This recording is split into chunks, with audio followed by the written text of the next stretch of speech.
These wildfires have torched California, Alaska, Canada, Oregon, and most recently Maui. Have buildings turned into ash, but the outside trees and lawns and even the blue umbrellas are still standing. All the mega celebrity homes are untouched. It is estimated that nearly 1,000 people or more may have died. This includes hundreds of children who were home due to school being canceled that day. What's interesting about this scenario is that the hurricane was anywhere from 500 to 800 miles away from the islands. This was something that nobody was expecting. You go there, you see the pictures, the video, it looks like a nuclear bomb went off.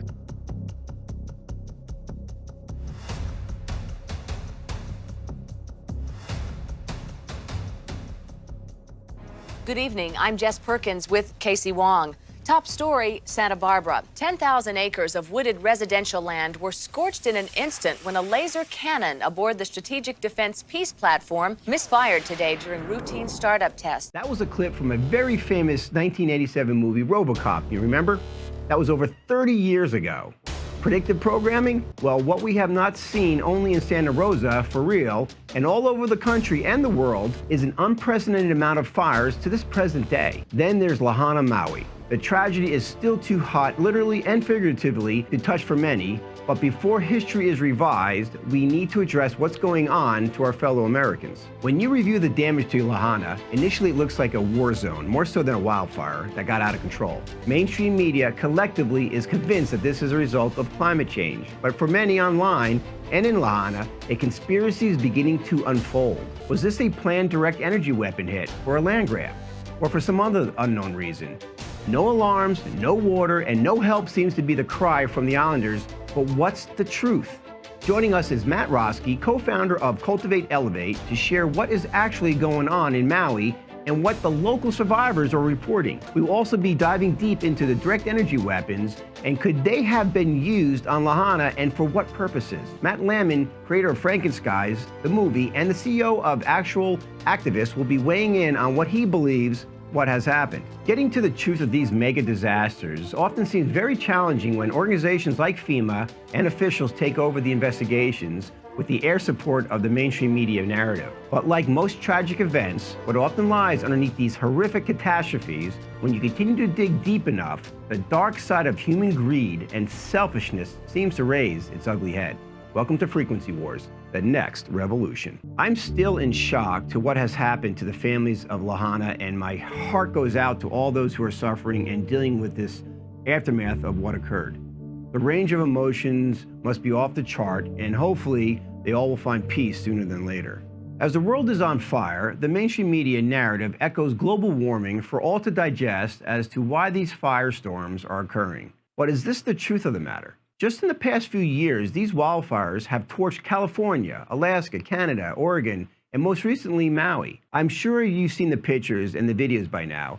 If you haven't, it literally looks like a bomb went off. A town just about entirely destroyed. Well, I guess I shouldn't say entirely, given that some images coming out have buildings turned into ash, but the outside trees and lawns and even the blue umbrellas are still standing in one of the many pictures that are leaking out. This just doesn't add up. Most interesting, the homes that were burned in Lahaina were buildings on oceanfront properties that historically belonged to Hawaiian natives that goes back to the 1800s. And most, if not all, the mega celebrity homes and acres of land who have property on Maui are untouched. It's been reported that 100 people and climbing have lost their lives. It is estimated that nearly 1,000 people or more may have died. Locals are worried this includes hundreds of children who were home due to school being canceled that day for excessive wind. A true tragedy, with many children without parents at home who were at work had to navigate with no warnings of a firestorm on its way. Many died in their homes without their families. I can't even imagine. Which I find so shocking, the governor of Maui, Josh Green, what he had to say soon after the disaster. I'm already thinking about ways for the state to acquire that land so that we can put it into workforce housing, to put it back into families, or to make it open spaces in perpetuity as a memorial to people who were lost. Lahaina will rebuild. The tragedy right now is the loss of life. The buildings can be rebuilt over time. Even the banyan tree may survive. But we don't want this to become a cleared space where then, yes, people from overseas just come and decide they're going to take it. The state will take it and preserve it first. The state will take it and preserve it first? What? It was sharing the state's plans on taking the torched land for the people's sake? What about helping the townspeople rebuild their homes? No. He vowed to prevent foreign buyers from swooping in to exploit the tragedy, implying that the state was better suited to take control of the land and not the people. But after all, the state will be following the Stafford Act that was updated the same week for Maui specifically. It's important to note that FEMA can only lease the land it takes under the Stafford Act, eminent domain authority. It cannot acquire fee title to property unless specifically authorized by law. So FEMA can be authorized to use eminent domain to take real and personal property on an emergency basis. And what are the landowners to do while FEMA has control of it? Are they able to financially hold out for potential years if the land is deemed contaminated or unusable? Do you trust this government to give it back in time for the owners to rebuild? Or will most sell out so they can continue living their lives? Well, if it's anything like East Palestine or the homes from the fires in California, we will see a transfer of land ownership. What a racket this appears to be. Surprise to no one, FEMA came in within days, and reports from many Lahaina locals and others trying to assist stated their efforts are being blocked and slowed down, or even not allowing local donations through as well as life-saving medicine because it isn't federally approved. If these reports are accurate, the reasons may be simple bureaucracy of the government agency like FEMA being involved, or locals believe they are deliberately holding up supplies. Either way, more people are suffering because of it. This is, I hope, gets investigated at the appropriate time, and if verified, perhaps FEMA's role needs to be evaluated. What's further interesting to justify the suspicions of the Lahaina local landowners is that they have been in conflict on rezoning issues for years now. The governor on July 17, 2022 issued an emergency proclamation that basically made rezoning areas and building permits easier, which people now are concerned might allow developers an easy pathway to building. The approval process for converting agricultural land to residential under 100 acres has been now made easier. To me, the most concerning part is that he said hearings do not have to be announced prior to having a meeting. So it makes it harder for people to protest decisions. Another thing that the legislator had a similar bill back in January 2022, and the people voted it down. So basically, the governor did a runaround. So is there a picture forming of a controversy between the state and the Lahaina landowners? Speaking of controversies, have you heard of the Jump Smart Maui project? The company Hitachi announced back in 2015 that it has begun operations on the demonstration site for the Japan-US Island Grid project on the island of Maui, Hawaii, in collaboration with the New Energy and Industrial Technology Development Organization, D.E.W.S. Why can't we pull energy out of thin air? No matter where you go around the world, reducing our impact on the environment and decreasing our dependence on fossil fuels is on everyone's mind. But how do you do it in a way that's going to benefit the most people? That was the question Hitachi asked before initiating the Jump Smart Maui project. This initiative demonstrates how electric vehicles, smart grids, and renewable energy like wind and sun can benefit Maui's residents, and it underlines the positive impact that Hitachi is making on the environment. It's our future. Smart grids and all. Apparently in Maui, a smart city project has been in the works since 2015. Here is a quote from the study after they completed this project. With Jumpstart Maui, we realized that there is a new technology that is feasible, a smart grid. The efforts made in Maui have led to the common goal of Hawaii to cover 100% of energy demand with renewable energy. The project had a much larger impact on Maui than expected and contributed changing the citizens' mind. I am confident that we can share a vision of shifting to these new technologies, unquote. A much larger impact? More than you know. Did you catch the part about the smart grid? I've only heard from one other source, the World Economic Forum. Electricity is fundamental to modern society and the economy. A smart grid is an intelligent, digitized energy network, delivering electricity in an optimal way from source to consumption. This is achieved by integrating information, telecommunication, and power technologies with the existing electricity system. Great. Now, Klaus Schwab and his World Economic Forum have their teeth into Maui. This appears to be just the Sustainable Development Plan, which the WF and the others have been rolling out for the 2030 New World Order agenda, which is a sugar-coated way of saying we will be moving people to the smart cities for surveillance and control. Now, let's not give up hope so fast if Maui becomes a smart city in the future, or it may not be a foregone conclusion. Representative Diamond Garcia of District 42 since 2022 is speaking out and calling for an investigation over the Lahaina tragedy. Well, right now, it's just complete devastation. This was something that nobody was expecting. You go there, you see the pictures, the video. It looks like a nuclear bomb went off. There's nothing left. It is ground zero. Buildings are gone.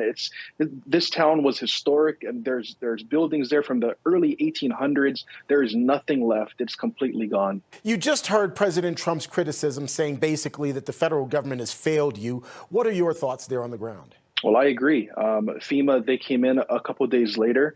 The fact is, state leaders here in Hawaii and our U.S. delegation is blaming climate change and global warming for this, when really the cause of this is due to mismanagement. That is still under investigation. But to say that global warming and climate change is the reason for hundreds of deaths is not acceptable. And as a state representative who has family on that island, that is just very disheartening. Climate change may not be flying in parts of Maui, contrary to the mainstream media efforts to get that narrative accepted. It'll be interesting to see how this plays out and who steps up to get this to the bottom of this horrific tragedy.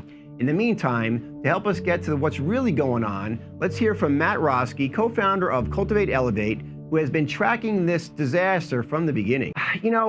Very few things shock me these days, but I am really just shocked by just the pictures what I've seen happen in Lahaina, Maui. What would happen was supposedly this hurricane. It kind of reminds me, if you recall, back during the Baghdad road to Baghdad, the Iraqi war, when all those cars were trying to escape from Baghdad, and the U.S. Air Force came over and just desolated the whole road, and all these cars were burnt out. It was just like an air explosion, right? And so I'm like looking at these scenes, I'm like, oh my God, this reminds me of that. This does not look like a hurricane. But I don't buy it. But tell me, what's your perspective? Is this climate change, and this is just a typical hurricane effect on that island? So there's multiple factors to this. I wouldn't say that it has anything to do with climate change, because when you look at the Weather Modification Act of 1976, you can see who takes place in changing our weather on the daily.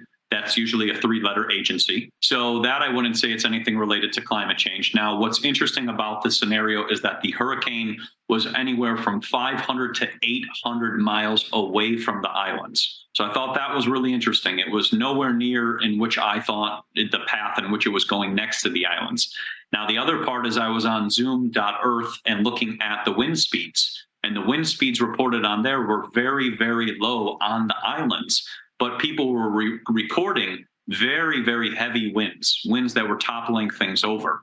And there just so happens to be a wind farm right next to the city as well. So I think those things go hand in hand. But when we look at this whole situation, a lot of the things don't add up. And like you said, the pictures, even the governor came out and said it looked like something exploded. It doesn't look like a fire. When you look at a natural fire that occurs, some things will burn up and everything else, but these things are cooked into the earth, almost like the Santa Rosa and Paradise fire we saw back in the past. But when I look at this whole situation, I see that, in my opinion, it's something orchestrated and relates to anything with D.E.W.S and something on that manner, because this is beyond anything of just a fire running rampant on a small town. Direct energy weapons you're referring to, and it's a lot of buzz and talk about that, because you're right, most people with any logical and critical thinking are looking at these pictures and they're saying, this does not look like, where's all the water with a hurricane that comes with it? And if it's an electrical storm from the power lines, then why are our boats in the middle of the water, in the middle of the ocean there, burnt as well? How'd the power line get to them there, right? So it's the weirdest thing I've ever seen. And I assume mainstream media, of course, are taking us down a road of just saying in general climate change for that narrative. But what concerns me the most here, outside of being potentially lied to on a mass level, is that not many people, outside of the perhaps people online, not many people are looking into this for the locals' sake and what's going on there on the ground. We're hearing some horror stories with FEMA. I guess FEMA already got their feet in there right now. And maybe tell us about what you're hearing about FEMA, the role FEMA's playing, and how the locals are responding to FEMA's involvement. So I've had a lot of locals reach out and also send me some messages, and we've talked back and forth. I've also had reposted a lot of people who are on the ground, and they are saying that a lot of people are trying to bring goods in and they're being denied. They're trying to bring in water, they're trying to bring in food, they're trying to bring in resources for the people, and they're not allowed to help, which is very strange. They actually have resorted to getting in boats and going around the other side of the island and bringing in goods to help people because they won't allow people to be helped. Now, what's also interesting is you've seen all these donations, hundreds of millions of donations from Jeff Bezos, Oprah, and all of those people. That's what they're saying is occurring. But what's interesting is I had another lady who was a local lady who she was saying that they are like in this camp with their stuff, and they don't even have security. So she was saying, like, if we're getting all these donations, I don't have security. They're telling me I need to move. I'm not supposed to stay here. Things are not adding up. So you see television presenting one side, but then you see the locals telling something completely different. And what's interesting is just before this incident occurred, there were some zoning changes which took place in the city, which could potentially lead to a high rise or this big gigantic building being built. And the people of the land were actually opposing all of this. They don't want any of that. They were saying, they have petitions on this. We do not want to be a part of this. So it almost looks like, in my opinion, it was an attack and a land grab at the same time. And then I have other people who've reached out who are talking about with FEMA about how you shouldn't sign any papers that are from FEMA because you could potentially lose your land or your home. And this happened in 2016 and 18 with the fires in California. People signed papers to FEMA and they ended up losing their land and their home. That's incredible. I mean, you're here in the midst of chaos and you're here to serve and help people who are at the worst, and they're having them sign paperwork that potentially they could actually now lose their burnt out home and property that they own, because you saw this in Santa Rosa in California. This happened. This actually happened. We're seeing, this is already on the record. FEMA, who's supposed to be a emergency management organization of our federal government, supposed to assist that, actually taking and participating in stealing land from the locals there. Describe, that's just remarkable. Describe the local culture. What is the culture and the Lahaina culture there? This seems like to be very spiritually oriented, and it seems like they've been pushing away people trying to buy their land at no cost. They didn't care what the costs were. I mean, describe that culture. They're very connected to the land, connected to the islands, connected to the beautiful, just the scenery, the nature, the birds, the bees, all the beautiful energy that is there, and they want to preserve that and keep that there. They don't want to build all these buildings and things and knock everything down and destroy it. That's why they've opposed almost every single thing that they keep trying to push onto the islands. They do a lot of GMO testing. Monsanto does a lot of GMO testing on the islands. They want to push all these wind farms and all of this Agenda 2030 smart city stuff, and they're against it. And like you said, they don't want to take a penny for their land. They want to keep it the same. And these people, who are in place, the politicians and other people are attempting to try to change zoning rules, and that's what the FEMA thing is. If your land is deemed a certain zoning or uninhabitable, then all of a sudden your land, you cannot live on it anymore. And that's how there's these little loopholes in which they can get out of people when they're in a fear state and things are in chaos. And people might not know, and then all of a sudden lose their land, and then it be switched to some Agenda 2030 smart city or 15-minute smart city or something weird. Well, so this land is very sacred to the people. Well, it's interesting because in East Palestine with the train spill, we heard stories of and evidence of people signing their paperwork over, and that they said if this is deemed inhabitable, you cannot live here. And people to this day are displaced and had to leave their area. And also companies were coming around and selling their property. They were selling their property to whoever they were selling it to. So it's not like this is unprecedented happening in Maui. We've seen this in multiple places already, as you said, from California to Ohio and so on down the line. So this seems to be the new kind of carrot and stick here. But when we're talking about a land grab and using, I wouldn't even say government-owned direct energy weapons, potentially, that's on the table. I don't know why it wouldn't be. These corporations, with either the blind eye or the assistance of our actual government, going into the American citizens' homes and killing people. And you believe that they're killing people just to get land, quality land, for other certain humans to live there. That's basically what you're saying. Well, the weird situation about all of these incidents is they always occur in which a plan has been put in place, such as like a train. I had a lot of people message me that when the bushfires were happening in Australia, they had a train pathway placed exactly on the lines in which those fires were occurring. Same thing with California, the different fires that occur, train pathways as well. So it seems like to me it's a bigger plan, bigger agenda to get the people off the land. Now, there might be also something in that land or underneath that land that is also not talked about. There's many tunnels and all types of things underneath that island. You can look them up. They're like 300, 400 feet deep. So I think it all connects into a lot more. And unfortunately, people have gone through just absolutely horrible things because these, like you said, corporations or whoever they may be are doing these things. Now, what's weird about this whole situation is when you look at Lockheed Martin, which is one of the largest producers of D.E.W.S, they're also one of the largest donators to Red Cross. So when you look at these two and you start to connect these dots, you start to see if this was an act done by one of these companies, you're also donating to the people who are cleaning it up or helping, as we would think. So potentially, Matt, the Red Cross or even FEMA could be proxy arms for these corporations like Lockheed to move their agenda forward, who has the ability to use DEWs at the whim whenever they want to for their own personal gain. This seems this is such level of this is true. This is such a level of treason and crimes against humanity.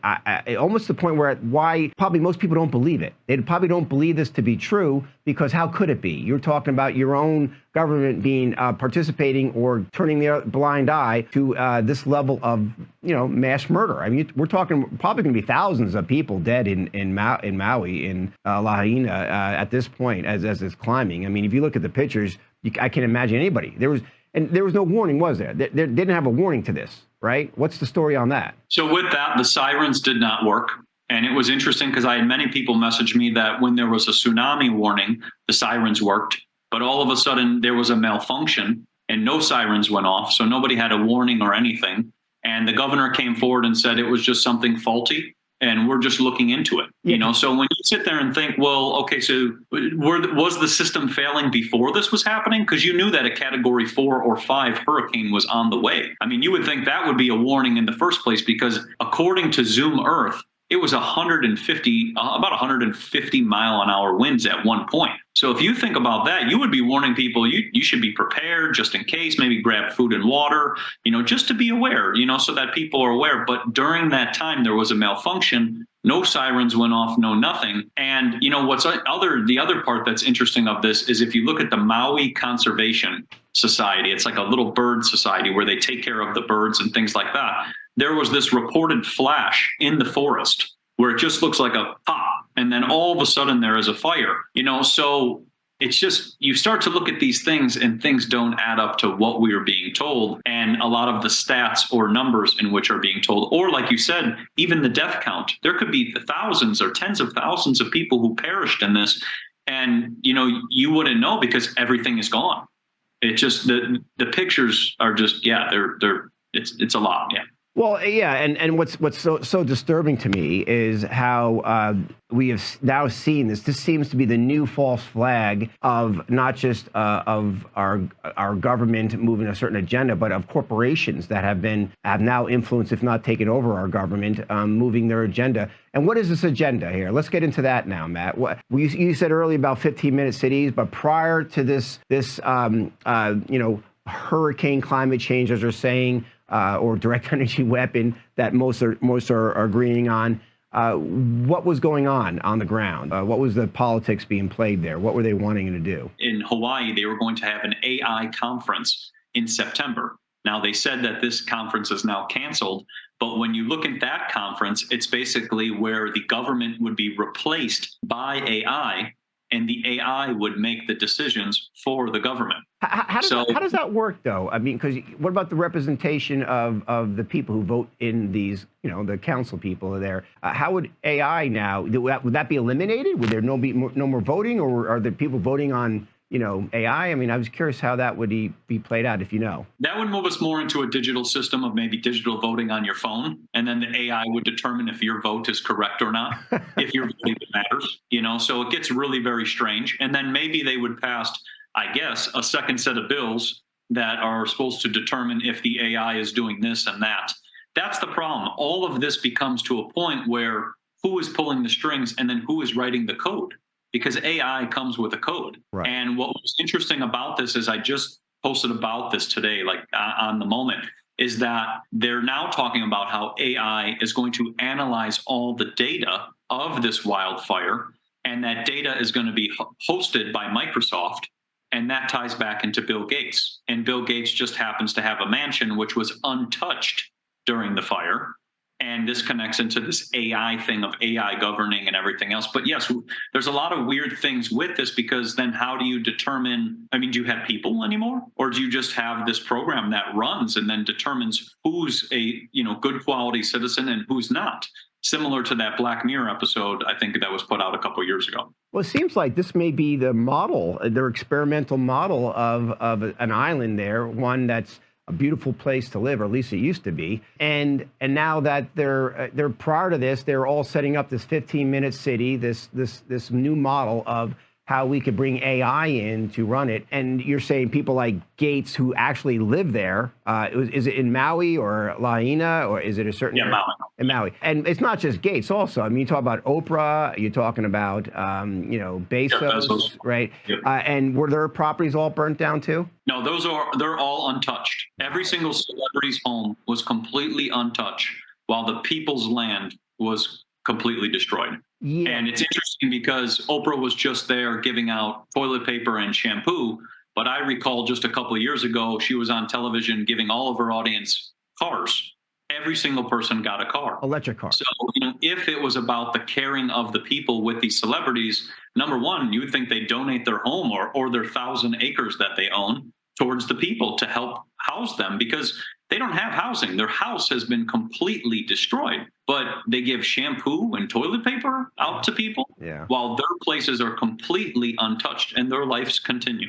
And is there talk now about the rebuild? Are they moving forward with these 15-minute cities? Are now we're going to see these high hotels and towers popping up on the beach where there used to be all local housing, which were probably worth millions of dollars there too? There's a lot of zoning changes which were taking place just before that with the governor. So I would assume those go connected into this, because now if all of that area is gone, now they can maybe go through with their zoning plans and saying, well, now we can build a complex, because that complex was supposed to be like 51 acres, something just astronomical.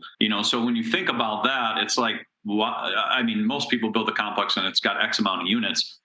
And it's never usually over a couple acres, but 51 acres is pretty large. Yeah, well, that will be the telltale. If that gets structured up and built, that will be the telltale, perhaps tie some things in here. So what are the locals to do now? Does it make sense now to sign their property over? Because how are they going to rebuild? I mean, what if they do not sign it over and they do keep it at this point? Is there going to be another level of punishment for them not being good social credit boys and girls and do what you're told? So I think with that, the people have to stand their ground. And I think that's just how it goes, because when you really think about it, that's at least what I'm getting. I've had so many messages from people all over telling me like they are going to stand their ground. They have, people on the ground too, telling them stand the ground, do not sell your land, do not get rid of it, do not sign it over, because that's what has to happen. You have to resist. It's a very unfortunate, very horrible, tragic incident, but people have to resist, because that's what they'll try to move into next, and it's just like with 2020, where every little thing that a person is giving into, they will try to push for more against them. And I think we really have to look at it that way. So Matt, let's talk kind of the bigger picture here, because what you're saying is true, and at this point, I do not doubt it. Although most Americans will, not get this version of reality because they're either locked into the mainstream media or they're just disconnected. They're checked out, right? But we've seen this in East Palestine. We've seen this in Santa Rosa in California. We're seeing in many other places and if you don't go along with the 15-minute scam of slavery and control, they're gonna force you to, one way or another. But you can use whatever technology they have to get it done. You've seen it up front on close and personal here. How do you process this of what's happening to our country, that there seems to be no sense of constitutional rights at this point, and it's a free-for-all. And if you're caught in the wrong place, the wrong time, it doesn't matter. There's no benefits from it. It's a lot to take in. That's the best way to describe it. I mean, through my journey of the last 2 years of researching all this stuff, even stuff related to history and how history has been a lie to us on so many levels, it's a lot to take in. And I think a lot of this stuff, like I said, it's not taught, it's not spoken about, it's not that, because it will lead to the revolution.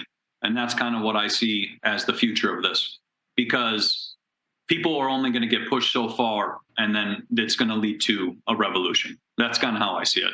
Because even today, there was stuff I saw today with even Whole Foods and putting in checkout systems where you got to scan your phone to come in there and everything else. There's other grocery stores that want to follow these models. Things start to get into a point in where you're in a 1984 dystopia, of George Orwell, like he spoke about. So I see, in my opinion, there's a revolution coming out of all of this. And,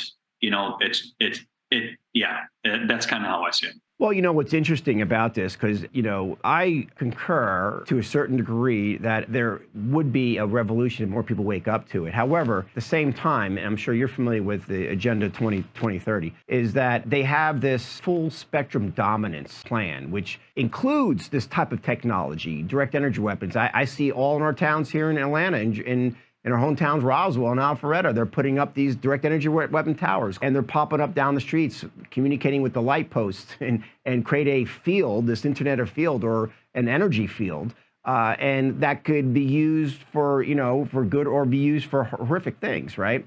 So as we're seeing this rollout of this full spectrum dominance plan and control systems, and to the point where they can now use a direct energy weapon, I mean, even if all the people in Maui were aware of what was going on, there's not much they could do if they decided to focus a direct energy weapon on the town, because what will happen is what we just saw happen. And we've seen it now in other countries with the HARP program, with Japan and the prime minister, and how they didn't go along with it, and what happens there with the earthquakes and the nuclear power plants there. It just seems that this stuff's getting out of control, and it's much bigger. It's kind of over our head. I mean, in many ways, as an individual. So what can we do as individuals at this point if we're not united and we stay divided? I mean, I think the biggest thing is spreading awareness on this topic, so that you can kind of connect. And I had somebody who messaged me today who at first he was, why would you send this? Why would you post this? Why would you whatever? And I said, I just want you to see this from a different angle. And we were talking about the wind, and this was just on the wind. So we were talking about how the wind was not adding up. And he sent me videos of crazy wind just going absolutely nuts. And I was saying, if you look at the data, the wind doesn't add up to what is being shown, what you're seeing, and what I'm seeing. We're seeing two different things. And at the end of the day, or at the end of our conversation, I spoke about the windmills and the wind farm next to him. He knew everything about the D.E.W.S. He knew everything about the chemtrails. He knew everything about all the other things which were occurring. But when we had this conversation, he literally wrote, "You completely changed the way I think about these things." And I think that's what has to happen, because if somebody can see another side of things, whatever it may be, whether it's, any topic, it starts to just create a different way of thinking. Once people can then understand, okay, these people were attacked, this might be who did it, this whatever might be, then all of a sudden there will be a plan or strategy or way that will occur. I mean, that's kind of how I see it. But if people are not knowing and you have no idea, then you will just assume it was a wildfire and this fire just went all over and the climate is changing. But if we can show a different side, and that's what we're doing today, even just talking, but if we can show a different side, it can allow people to see something differently, and things can change. I mean, things changed overnight when people started realizing that germs were not jumping all over in 2020.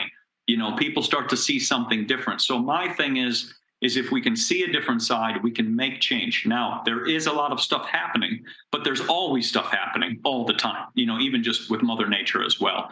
So I say that as I look at it in many different ways, but I also look at it in a way of positivity as well, for people to see something different, because it can create a change which wouldn't have occurred before.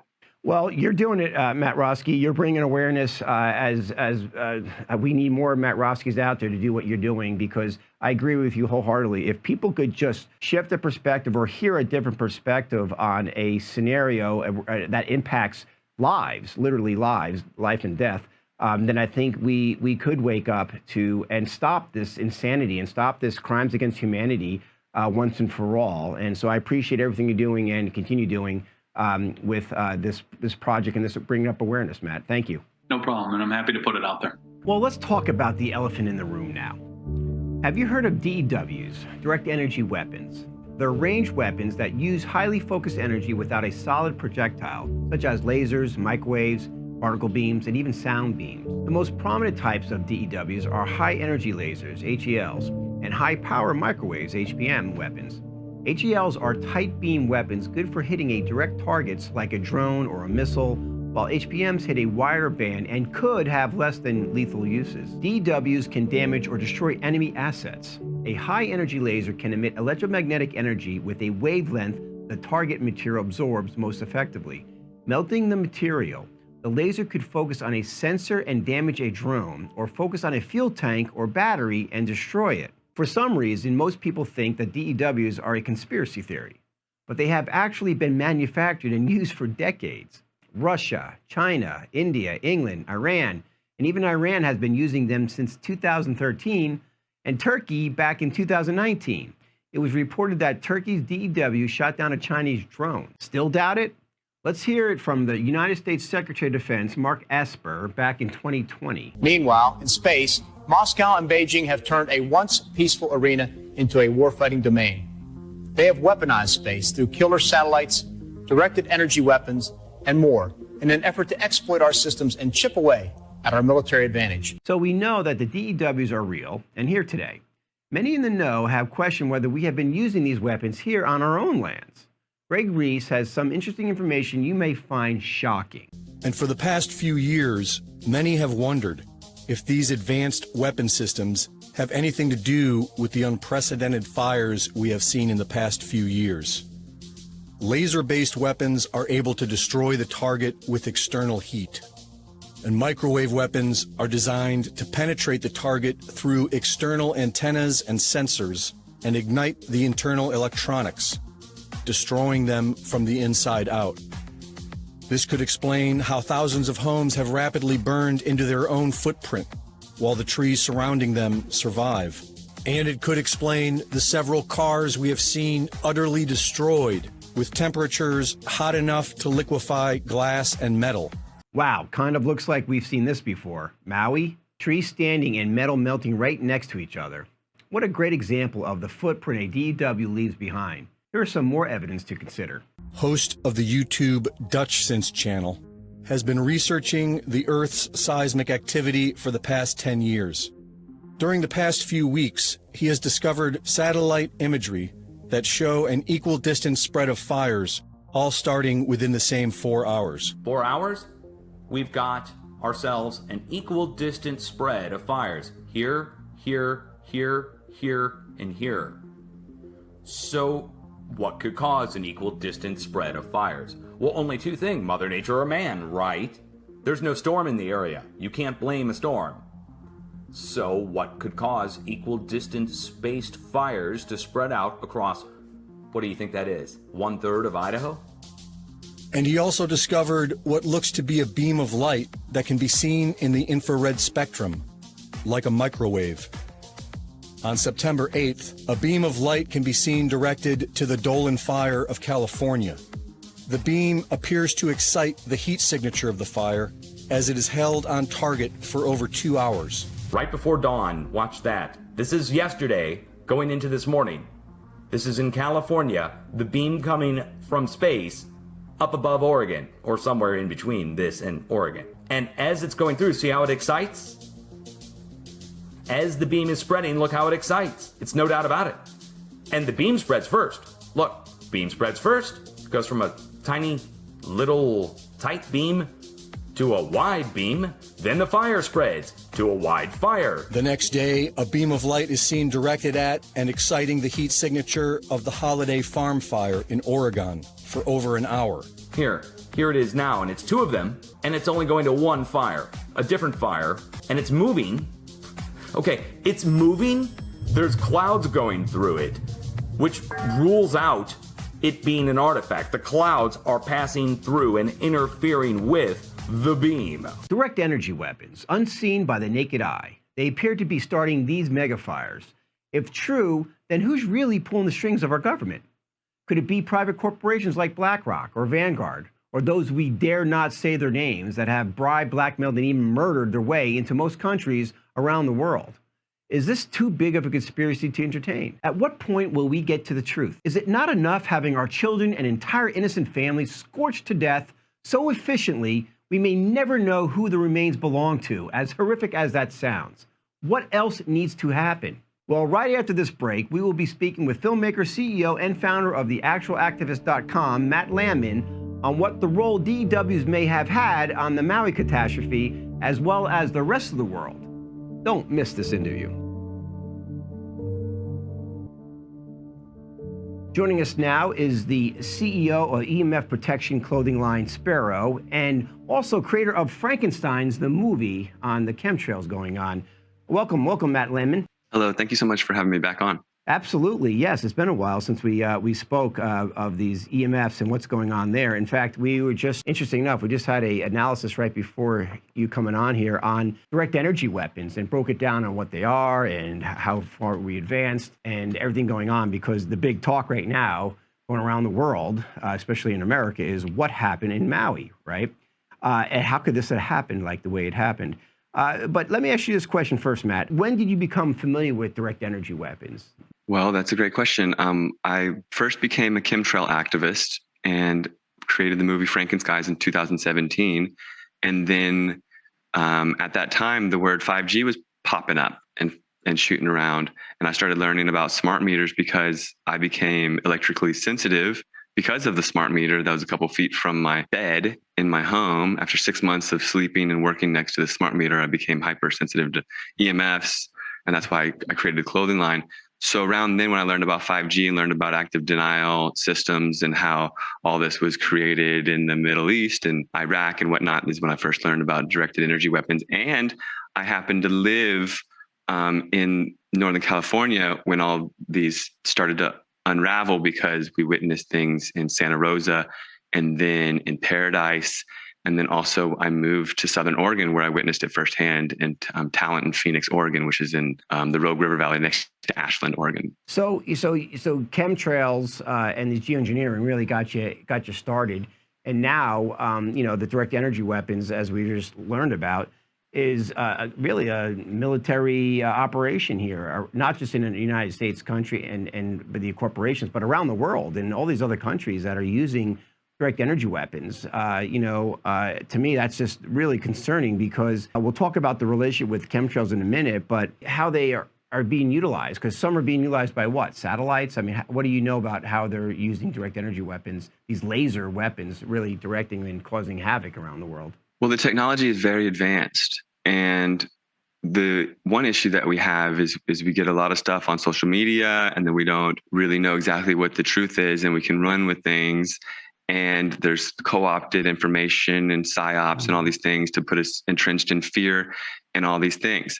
What I do know is it's all interconnected. So what we have are smart meters on homes, and these smart meters interact with cell towers, and the cell towers interact with high altitude balloons, satellite-based technology, drone technology.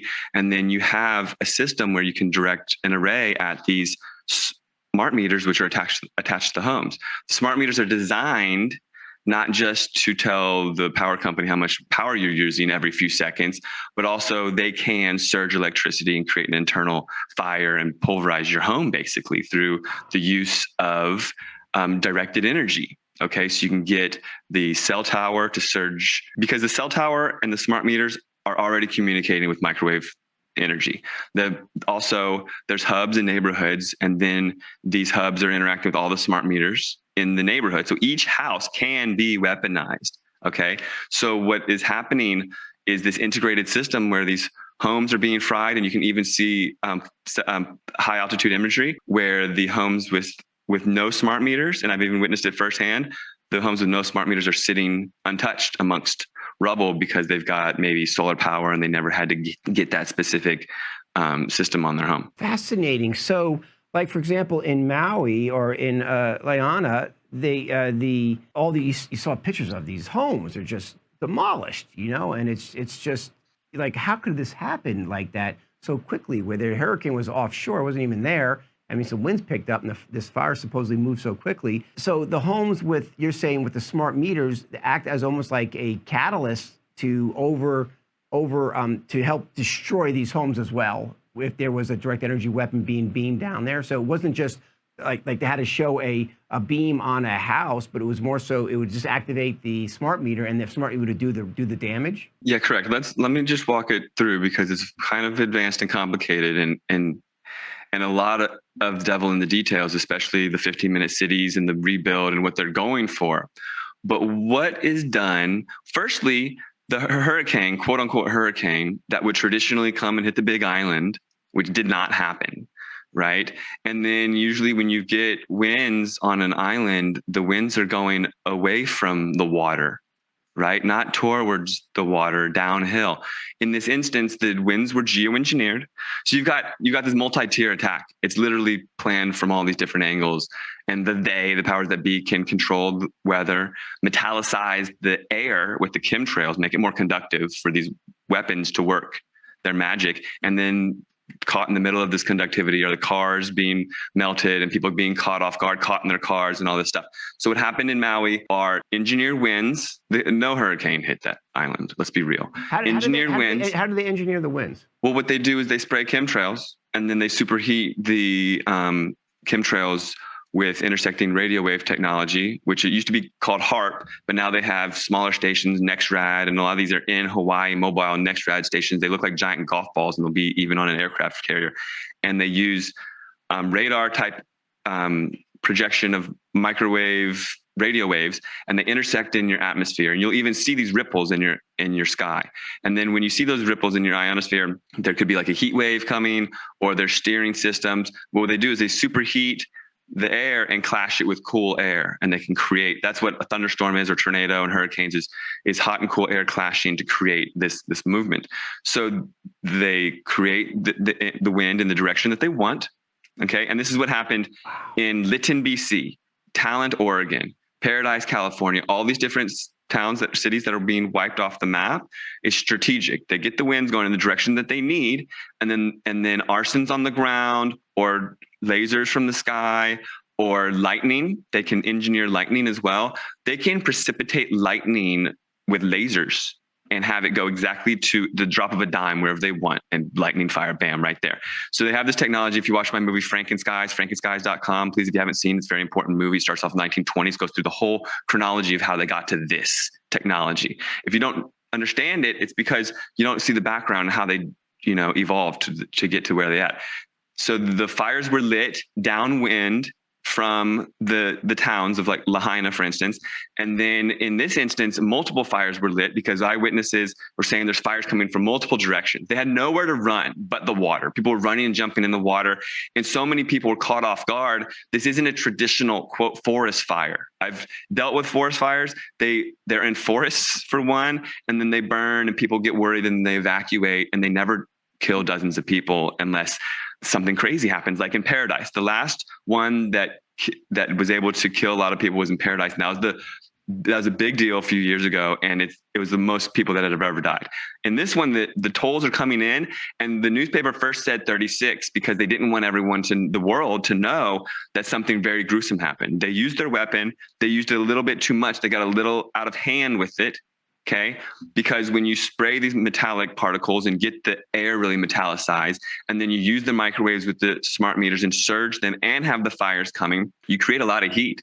And what they did in this instance, they created too much heat too fast, and they burned up cars. People were caught in their cars. The bodies are left in dust. They can't identify the bodies, but there's going to be hundreds and hundreds of people, and it's not a normal fire. So one thing that I need to say is, people have reached out to me. I have a large followership online since I'm an activist. Okay, I've got my website, actualactivists.com. I've got a big Facebook followership. I'm on every platform. And I've had people from military with infrared military grade goggles, and they send me infrared scope video of smart meters, just one smart meter at a time. And each smart meter has its own infrared, invisible to the naked eye, infrared designation, like an infrared flickering light, a fingerprint. Each one is unique. So from the sky with your drone or whatever, with your directed energy, and the fires are coming in because you've got the directed wind, and you've got the arsons or whatever on the ground, or the lasers making the fire, or the lightning, and the fire's coming because you've directed it with the winds. And right when it gets to the neighborhoods, you're surging smart meters.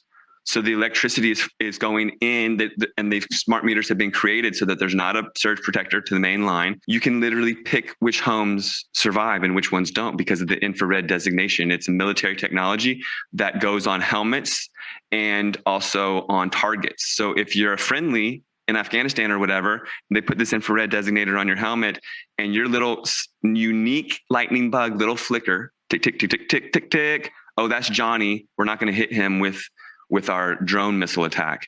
But the other infrared designator, which is flickering, invisible to the naked eye, but the technology can see it, that's the target. It's got that specific flicker. You put the laser beam on that and hit it with a cruise missile or Tomahawk, whatever.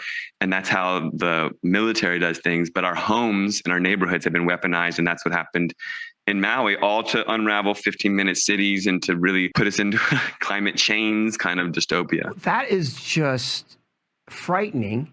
And incredible, the precision of these frequency. There's truly a frequency war going on here. How they could actually identify per home based on this pre-planned and pre-packaged weapon that they already added to every home and mandated it on every home, right? And so that's how they were able to pick which homes they wanted to burn down. Because it sounds like, looking at the whole scene, it reminded me of something out of a war movie. It wasn't like, it sounds like they went too far. It was too well done, because now it's very obvious something happened that wasn't a hurricane or just a random fire. Your explanation is probably the best explanation I heard so far to explain how this could have been that level of travesty, of death, and of just destruction on a level so quickly. Fascinating how you're saying it was working with the fires, whether created or through DEWs. It was the chemtrails. And do we have evidence of the chemtrails being heavily laid out that day? Because each day it's different, often in different places where they roll out the chemtrails. Do we have evidence of them really heavily chemtrailing? Just eyewitness reports, and I mean, considering Maui gets it a lot, it's not slightly anecdotal. What's going on, right? Right.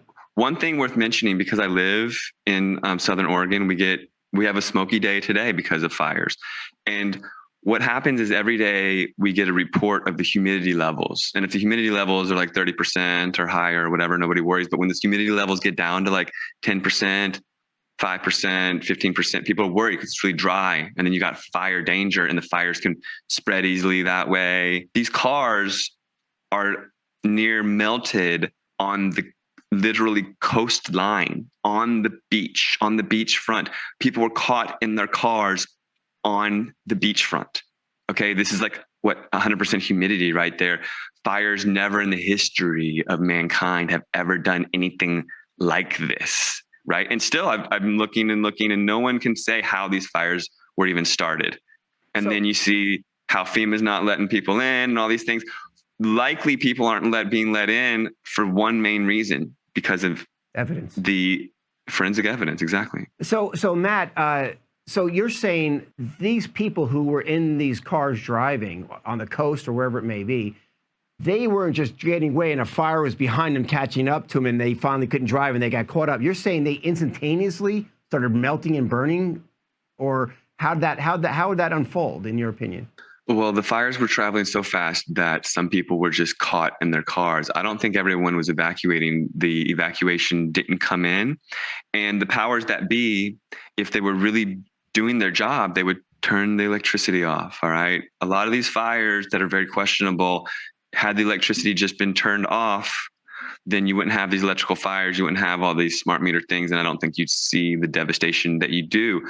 But the warnings aren't going off. These people are being caught off guard. A lot of people had no idea. They're just caught in their homes, caught in their cars, and the fires are so fast that they're just coming. I don't think not everyone who died was caught evacuating. They literally were just caught with this wall of flames coming at them because it came on so fast with no warning. And it's not like beachfront Lahaina, Maui is a fire-prone area. It's not like they've ever witnessed anything like this to this degree. You know, some places are used to it and have fire horns and, you know, they have things, emergency systems. Yes, hurricanes and monsoon kind of stuff, but wet things, not fires like this. This is so out of the ordinary. So created windstorms in conjunction with the nettles that were already there from the chemtrails, just kind of accelerated the fire to faster than if it was just wind, natural wind in itself, because it's almost like it's lighting up the air, and hence it's like putting aluminum foil in a microwave. Right. Yes. Exactly. It's just that conductive. I was trying to figure out what else can explain how trees still could be standing there, a little bit burned, but not much, and then you have this car wheels and glass all melted into the ground. How is that explainable any other way? Well, if you look back, and this is what's the problem. The biggest problem is this: forensic fire evidence is being eroded because these things are happening so often. So now that it's happened in Lytton, BC, Paradise, California, Santa Rosa, I'm sure I'm missing some places, Talent in Phoenix, Oregon, and then there was Washington and smaller places in Oregon and other places in Fort Myers. There's a lot of places in Canada that have been getting it. It's different communities, neighborhoods at a time. If they're the resistance, maybe, or if they think differently, or it's a land grab or whatever it is. But now that it's happening to the degree that it is, people are saying, "Oh, this is a normal thing, right? This is something that happens often, right?" But it's not. Yeah, it's like, look at the Santa Rosa, California. Look at what's going on in Oregon, your neck of the woods. How about the East Palestine? And although it may not have been it was a train spill, but the same end result was people were losing their land and being moved out, right? So you believe the Maui situation was really a land grab? As you believe the purpose? I mean, any other purpose you could think of? Why do you conclude that if it was that? Well, firstly, the writing is on the wall. If you do the research, the governor came and did a sustainability 15-minute city green initiative thing, saying Hawaii was going to turn into a green state with 15-minute cities.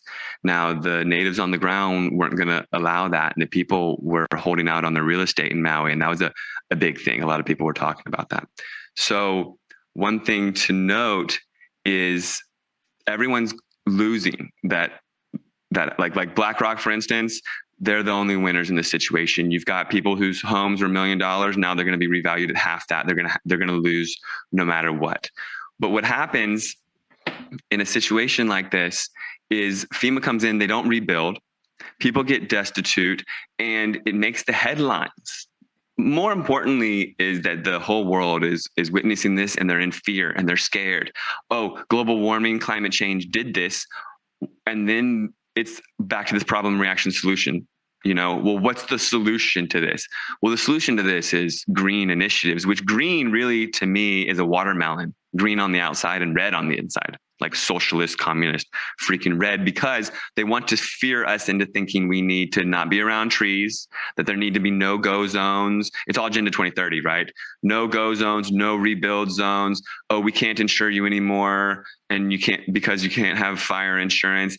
And inevitably, it's this dystopian 15-minute city nonsense where it's all backed by green BS. Yeah, it's so you've got control. Social credit systems where you can't take long showers, and all this is all based on the idea of climate chains. I call it climate chains. It's the next movie that I'm making, like Shackles. Well, right? Because I love it. Go ahead. Yeah. Speaking of that, because it all makes so much sense what you're saying. However, let's play devil's advocate here for a second. Is there any leg that, because mainstream media is not mentioning anything what you're saying, and understandably so, right? Because we understand the compromising of that.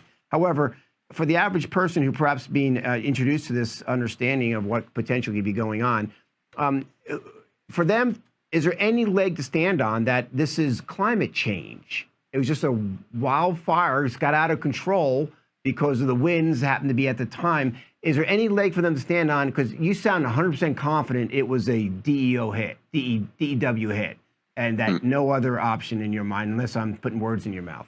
Any other option it could be besides that? Well, there could be arsons on the ground and geoengineered winds, but it's when it comes to truth, I look at people like they're in school. Like, are they in elementary school or are they at the PhD level? Like you and I are like, we're pretty wise in it all. And if someone tried to talk to us about certain things, we'd know about it, like fluoride in the water. Yeah, let's talk. Right. But some people, they're so new, they're at the kindergarten, first grade, second grade level of their awakening. And that's okay. We're not all on the same exact path, but we're all getting there together because truth is a frequency. And as we ride that frequency of truth, all the other truth becomes self-evident. So we're getting there together as this truth family, but all on our own time.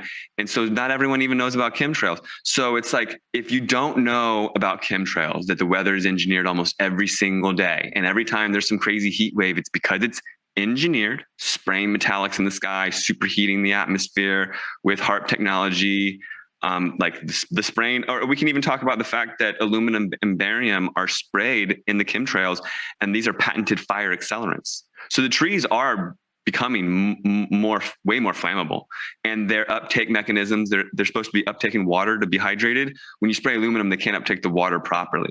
So they're dehydrated, they're full of patented fire accelerants, like they're becoming little bombs.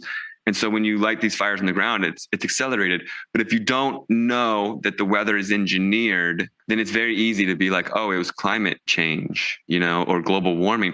But global warming and climate change is geoengineering. So which conversation are we having? You know what I mean? Because if we get there, firstly, the winds were engineered. Anytime there's some BS going on like this, or anytime there's any crazy hurricane, crazy tornadoes, even earthquakes, but we can go, that's another story. Anytime there's any extreme weather event, you look back at the radar images and what was going on, and you can see the chemtrail sprays on the radar, and you can see them zapping it with the NextRad and the HARP stations.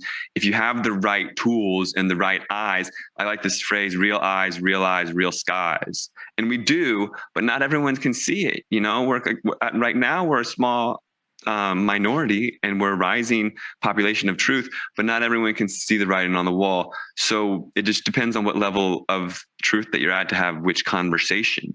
We can say arsons lit the fires because they knew there was winds. Well, who paid them? George Soros, and why? Did the governor pay them? Did the governor pay the arsonist to light the fires because he knew that there was going to be winds because he saw the weather prediction?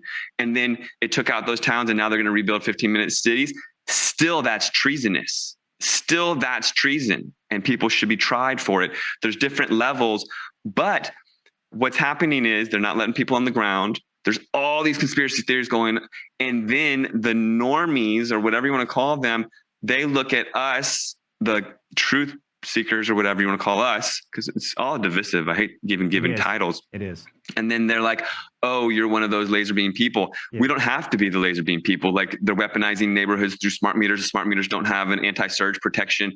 These homes are being pulverized. And even in these investigations of Santa Rosa and Paradise and whatnot, you've got microwave safe things like recycling plastic and plastic slides and things like that, and they're untouched because they're not metallic, they're not conductive, and something very diabolical is going on. You know, maybe we don't have all the pieces, but is the FBI coming in and trying to figure it out for us? No. Are we getting any sort of support from federal, FEMA, or anybody like that? People who should be digging and saying, oh, actually, this was planned. No, we're not even going to find out who lit those fires. No, they're just going to say, who knows? Seems like the FEMA, honestly, we've seen FEMA roll in East Palestine, in California, and even now here, and all over the different places. They're more of a cover-up. It's more of a cover-up organization that's making sure the narrative stays the same and doesn't get out. And it seems like that's what's perhaps happening right now in Maui as we speak. Well, this is so disturbing on so many levels. The directness and how our houses are set up to be used at any given time by the use of the EMFs and use of the Internet of Things and the direct energy weapons. It's just such a perfect storm, no pun intended, that this could be used at that precision is just beyond alarming. And of course, speaking of alarms, alarm out of every month it works, it never worked that one day, right? So that does show you there's much more conspiracy involved in that. So the last part here, let's talk about what we can do at this point. For example, start with the smart meter first. Because you could get in serious trouble to the point of being fined or arrested if you take your smart meter off your house at this point. And if you do want to go back to the old analog or whatever they had before, it's an act of God to get that done. But is there anything we could do to eliminate this before a DEW strike occurs at your home? Well, if there is a fire, then you go turn off the power to your house. That's one thing, if you're able to do so.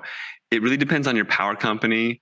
A lot of power companies, they don't let you opt out. I know in California, you can pay a small fee and you can opt back into those analog meters. So those of you that you can inquire and look into that. There's also smart meter covers and things like that. I think education and awareness is so key. All right, you've got know your neighbor. That's one of the biggest things. We've been so divided, especially after the lockdowns. People are so worried about your religion and your political affiliation and whether you identify as a cow or whatever. And then at the end of the day, you don't even know your neighbor. Okay, get to know your neighbors. I'm serious. I don't care who your neighbor is. Get to know them, get to know their name, borrow some salt from them, and then get to know your neighborhood. And if a fire came, someone's going to be on the horn, letting everyone know, and you can go turn the power off at your freaking house for one. Yeah, because your neighbor could be, you could do everything right at your house, and your neighbor burns your house down because they're not prepared. Right. I mean, you're right. It would make complete sense that you have to get to know your neighbors just for everybody's sake. And then there's awareness, like around here, we say to have at least a 20-foot fence of no brush or anything like that. Like you can clear things and manage your land as best you can. But at the end of the day, awareness is so much more important than anything, and taking care of yourself. Mineralization. I take sea moss. Every single day our bodies go through 120 minerals, and we don't get those minerals, because all of them. Because the EMF poisoning, the radiation poisoning, you're saying? Well, environmental toxins and just living our life. We burn through 120 different types of minerals every day, and then we go to get our minerals from our foods or something, and we get a dozen, because it only takes nitrogen, phosphorus, potassium to grow food. Nobody's putting gold, palladium, silver, einsteinium in the soil to get in your plants. So I take bioavailable minerals in the form of seaweed. I take sea moss, and the pills that I get, which they're all over the internet, sea moss with bladderwrack and burdock, and then you get all the 120 bioavailable necessary minerals. And then when you're up to speed on your minerals, you're not absorbing toxins from the environment. So say you're mineral deficient and they're spraying radioactive strontium in the air, and radioactive strontium to your body looks like calcium. So you're absorbing it in your bones, but you wouldn't be if you weren't deficient on your minerals. So it's important to take care of yourself, and then mentally you can be in that space where you're not overridden by fear. If you can get in the right frequency, it's all about frequency vibration and controlling your own self. And then you can be the activist and show people the way. But if you're completely spun out in fear and you're talking to your grandmother and just yelling, there's lasers coming from the sky, you're not getting anybody anywhere. You know what I mean? I love you said truth is a frequency, and a probably very powerful frequency, and love, of course, being probably the most powerful frequency there is. And you can't have fear and love, right? Matt, let me ask you this question too, because I think this goes in line, because what I've been experiencing, I have my own EMF reader, and I think the EMFs and the radiation and the chemtrails and now the direct energy weapons, is all go hand in hand. So you almost have to have a multifaceted approach to dealing with each of these. And thank God you have a clothing line that deals with this type of EMF protection. What I've been noticing, and maybe you could share some light on this, is that in my modem, right, your modem for Wi-Fi. your Internet of Things in your house, I've been noticing over the last year, every 3-4 months, maybe 6 months, I will get my EMF meter and I can see it's growing like 10, 20%. The higher radiation is coming out of my modem more so. And I can even tell from my cell phone too that it's getting more radiation. Is that even a possibility? Or is this my imagination? Definitely the amount of radiation coming off of the routers and especially the phones is going up. It's to propagate a 5G wave. Even if your phone says 4G, that means 4G LTE, which stands for LTE's long-term evolution, which actually just means 5G. And what's happening with this technology is it's different than its predecessor. It's actually each device, the Wi-Fi router, the phone, is acting as a repeater. It's repeating all the signals around it. Before, you were just sending your signal out to the nearest cell tower, and it was a different carrier wave. Now this carrier wave is way smaller in size, and then therefore way stronger, much more radiation, but it has to piggyback in this mesh system. It has to piggyback on all the different Internet of Things devices that it can get its hands on to push the signal until it can get to that cell tower, because it can't go very far. The 5G can only go about 500 feet once it's fully utilized, and it's that millimeter-sized carrier wave. So in my experience, I've experienced it firsthand. It's been unreal to be in my shoes. So I came out with this EMF protection clothing line with just these foam bags at first in around 2017. I started selling the foam bags in 2017, and my supplier, they're selling thousands of these, hundreds of thousands of them all over the world, especially in Asia. And you put your phone inside the foam bag and the phone blacks out, doesn't work. No text, no calls, no tracking, no Wi-Fi, no Bluetooth, no nothing. And then I sold them 8 colors, selling them all over the place. I even sent some to you. And then in March 2020, when we had the lockdowns and people started showing symptoms of sickness, my phone bags stopped working. Phones just started ringing through the phone bags, whereas they never had done before. People were like, look, I had this phone bag for a year. Now it's March 2020. They're telling me to stay in my home, and now the phone is ringing through the bag. What's going on? I had no idea. I thought the phone bags were defective. I was scrambling to figure it out. I had this huge inventory, pretty much pretty stressful for me. And then in the end, I was like, okay, we're going to double line the bags. We double line the bags, 2 layers of the material that previously worked, 2 layers of the silver material that previously worked. And then they blacked out the foam bags. Everyone is happy. I replaced everyone's bags. And then, okay, so mind you, low level radiation sickness, low level radiation poisoning looks just like all of these COVID symptoms, flu and cold and COVID symptoms that we've been dealing with. So they're like match up perfectly. Then when Omicron variant started coming out in the media, my double line foam bag stopped working again. And I'm staring at them and I've got 8 colors of this then. And I'm just like, oh, are you kidding me? So I just shelved them. I shelved them. People with ham radios still like to buy them because with an EMP, people put them in the ham radio and they won't fry the ham radios. So that's a cool thing for preppers. But anyways, I'm now on version 8. I had to keep adapting, figuring it out. And now I've gone above and beyond. And I've got 2 layers of this thick, malleable copper that has nickel embedded in it, and a layer of silver. So 3 layers of metal. This is your evidence for you, your anecdotal evidence for you that this is being increased. So who's responsible for this? FCC is slowly increasing the EMFs coming from not only from our towers or from our cell phones. Are they the ones who are this frog in the warm water increasing this radiation poisoning? Well, the carriers like Verizon and whatnot, they like Verizon is all the iPhones and the iPhones are all the 5G. But how, is there a turn on switch where they're increasing it? It just seems like. Well, if they rolled out 5G a couple years ago and it's this small millimeter sized carrier wave, and before we're absorbing the radiation around us that's like 20 centimeters. It's like totally not 1 millimeter. It's very small, and our bodies absorb the smaller carrier wave as if it's light, like we absorb the heck out of it. If they just rolled that technology out, that's still not here yet. If they just rolled it out overnight, we'd all be getting sick and we'd all be like, oh, my phone's making me sick. So they have to slowly roll it out so people adjust, get adapted to it, and not everyone shows symptoms. And then they have this huge smoke screen, which is, and then no one realized it was the phones. And so now we're at the point where they've cranked it up. That or a combination of them all, you're right. But I mean, we'll never know until we see it, but it seems like everything has its cover, right?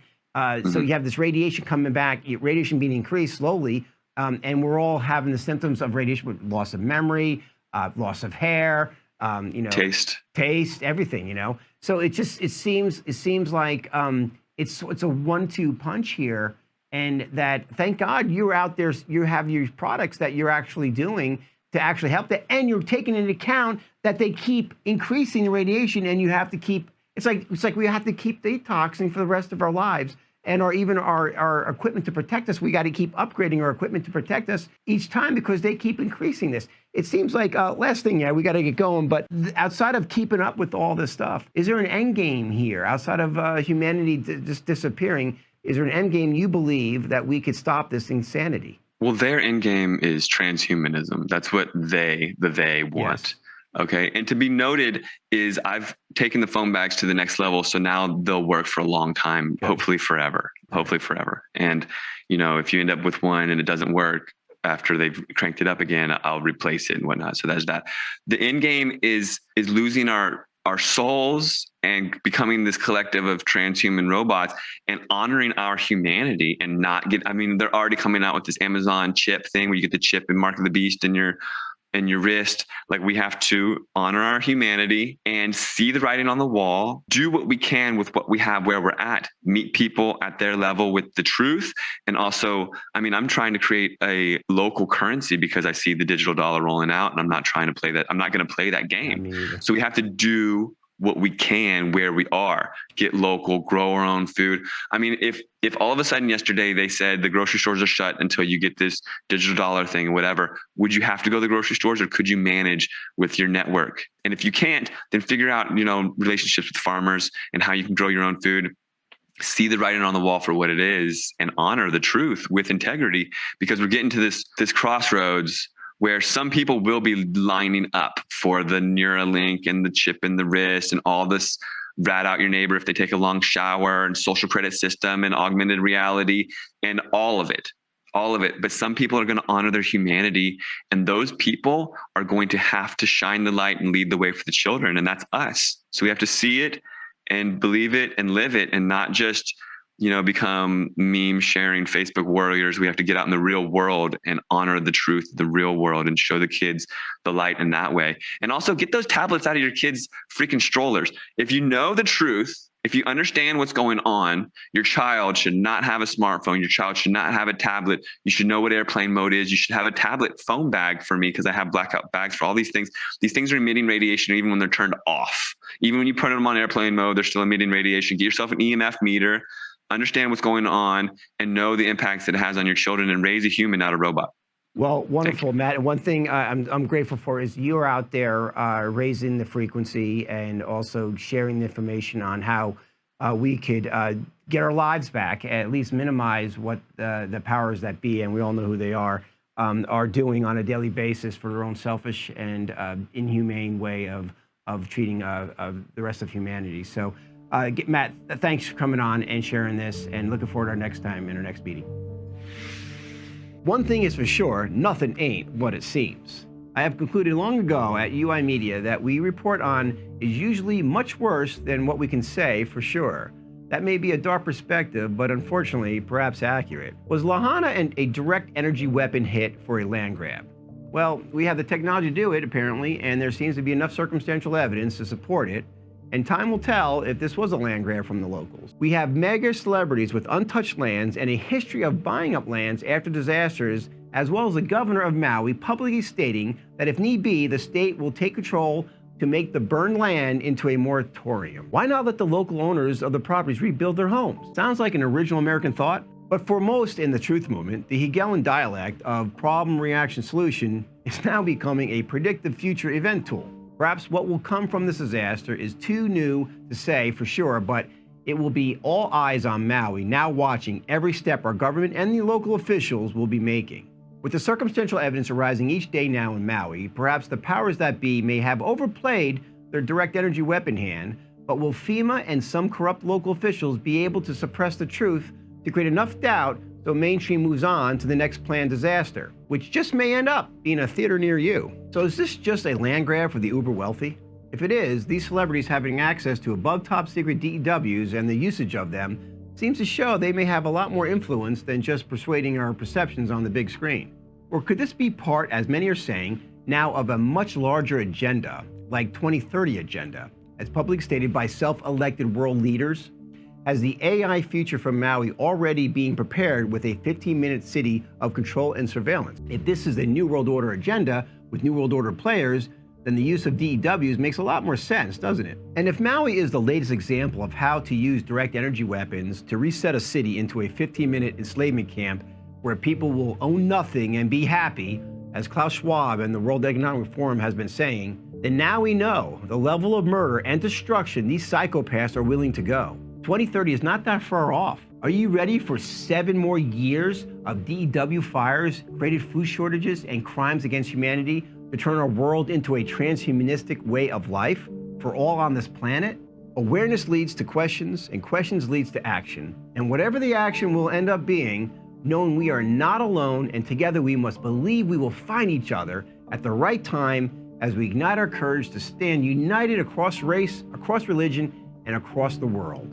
All while we live free, stay awake, and keep raising that frequency. Till next time. Thank you for watching Frequency Wars, brought to you by the UI Media Network at uimedianetwork.org, the home of innovative, uncensored, conscious media.